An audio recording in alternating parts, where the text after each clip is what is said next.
Philip Cox here. In Buckminster Fuller's book Critical Path, he presents an illustration of Manhattan Island with a huge geodesic dome covering much of the borough. We can imagine megastructures on Earth and in space, but humanity has devoted little time or effort into developing techniques to build them. Human construction technology remains mired in the past. It's not likely we'll build a Manhattan Dome anytime soon. That doesn't mean, however, that it can't be done. To build big, we have to think small, like radiolaria, who secrete silicon to form rigid frameworks using simple polyhedrons.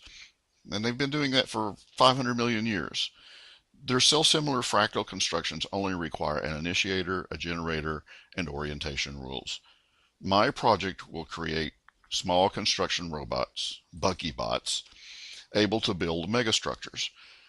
Buckybot consists of a small extruder built to be mobile, self-aware, and connected wirelessly to other bots.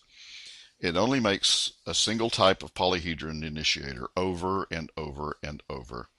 It has the ability to climb onto the cells it's already built. It uses simple rules to change its orientation relative to previous cells. It will construct a closed shape based on those rules. Multiple Buckybots can work in concert. They communicate, coordinating their movements.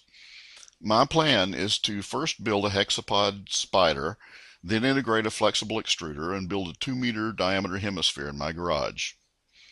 Then we go outside and learn to work over open ground. We'll double the diameter of succeeding domes until they won't work anymore or we reach 1,000 meters diameter. That's it. Thanks for your time.